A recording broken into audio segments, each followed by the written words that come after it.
Senhor presidente, prezados vereadores e vereadoras, antes de iniciar a minha fala, registrar a saudação aos engenheiros que compõem, então, este plenário pela passagem do seu dia. É claro que a gente sabe que a dimensão da reflexão, né, vereadora André? A reflexão é para humanas, mas a gente deixa o cálculo com os nossos engenheiros. O vereador Túlio estava lembrando dessa nosso potencial da reflexão.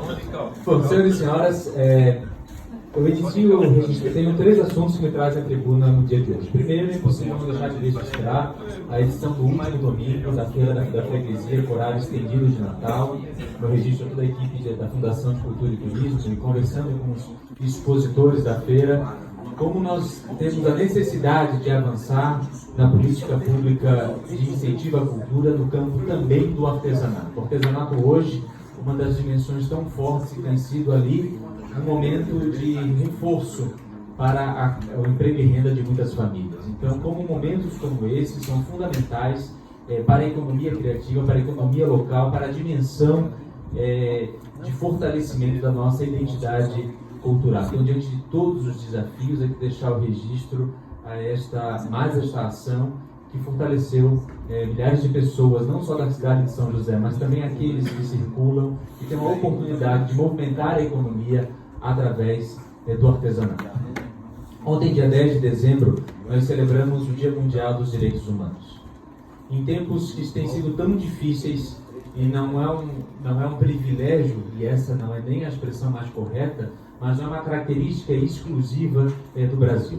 A gente está aí já chegando ao final do ano e com todas as pessoas que você conversa, tem apontado o quanto está difícil, quanto foi desafiador o ano de 2019.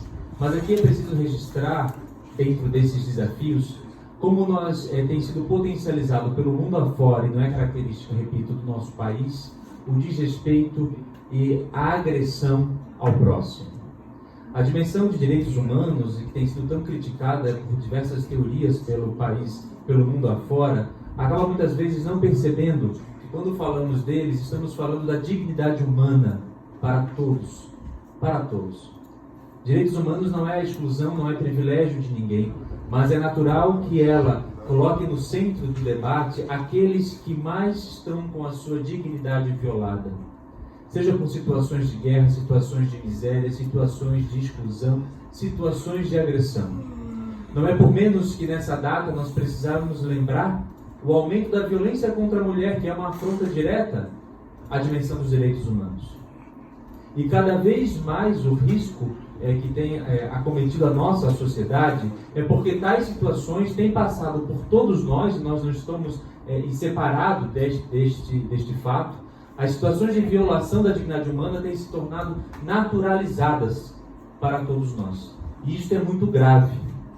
E isto é um desafio tremendo para a política pública, que muitas vezes, preocupada e centrada nas discussões dos grandes temas, como as questões econômicas e que são necessárias para a promoção da política pública, acaba ficando em segundo plano, em segunda pauta, a dimensão da dignidade humana. Então nós passamos o dia 10 de dezembro e talvez pouco tenha sido impactado para nós a pauta dos direitos humanos, a questão do direito do acesso à qualidade de vida, à vida saudável, o acesso à educação, o acesso aos serviços básicos de saúde, que são violados todos os dias nas portas que estão abertas aos nossos cidadãos. Muitas vezes deixando até de nos recordarmos e de lembrarmos a incapacidade do ser humano ter acesso ao serviço mínimo pelo direito do ir e vir.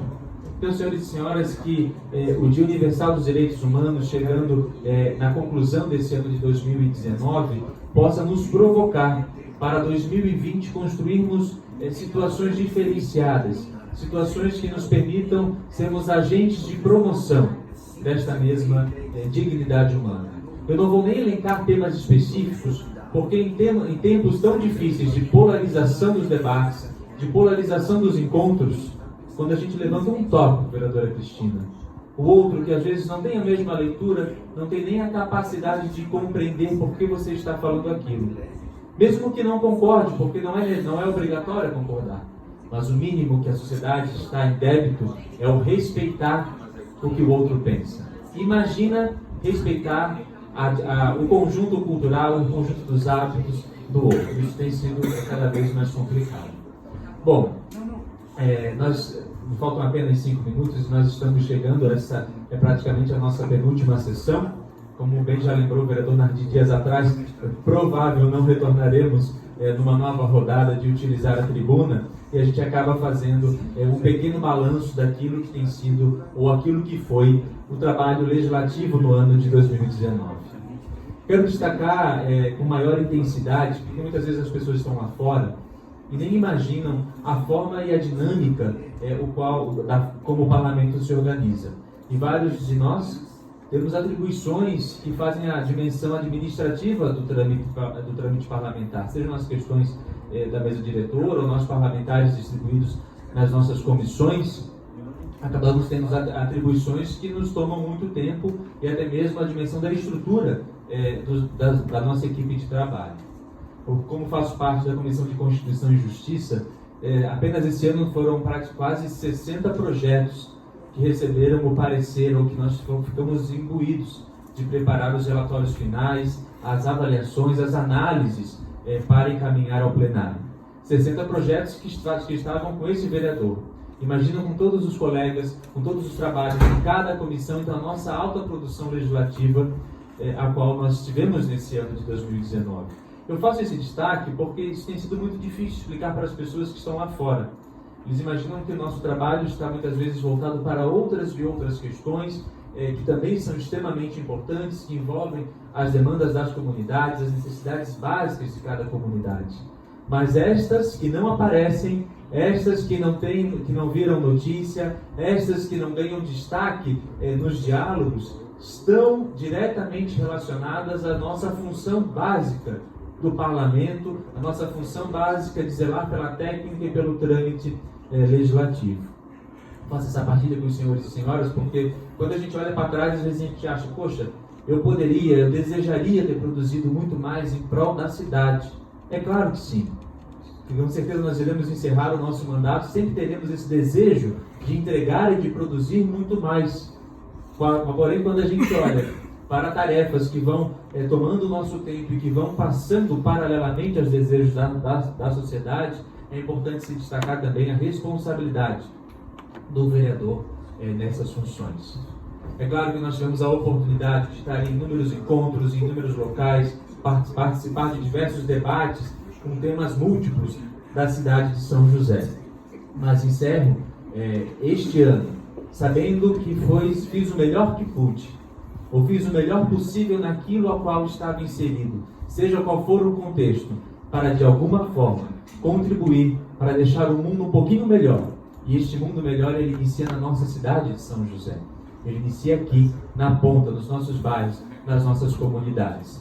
E o exemplo deste mundo que está com certeza um pouco melhor, a vereadora Cristina já teve a oportunidade de partilhar com os senhores e senhoras, eu reforço aqui o destaque à Escola Aldo Câmara e o grupo do 9º ano no projeto Lixo Zero, sendo a primeira escola do Brasil Lixo Zero. Está na nossa cidade de São José, está no bairro Nossa Senhora do Rosário, e isso é motivo de muito orgulho para todos nós.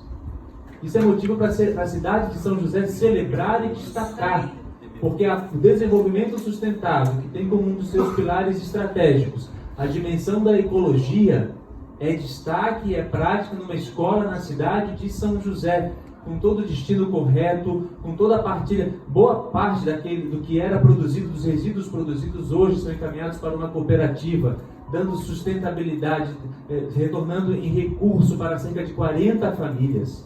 Ou seja, dos nossos jovens, os verdadeiros protagonistas, a cidade está se transformando. E que este exemplo, eu repito o que a vereadora já falou, possa ser espalhado pelas escolas do município de São José. Nós estamos falando de uma escola estadual, que pode ser exemplo para toda a nossa rede municipal. Já pensou se todas as unidades escolares dessa cidade se tornarem unidades Lixo Zero? A mudança de paradigma, porque não é só a escola, como isso vai chegar nas famílias e das famílias aos vizinhos e toda a cidade de São José se transformar verdadeiramente ecológica, sabendo lidar melhor com os seus resíduos. Como nós poderemos iniciar a partir daí um exemplo de transformação para um outro modelo de cidade, que comece pela dimensão ecológica, pela relação com os seus resíduos, uma cidade melhor para um mundo diferente. Boa tarde a todos e um bom final de ano. Com a palavra,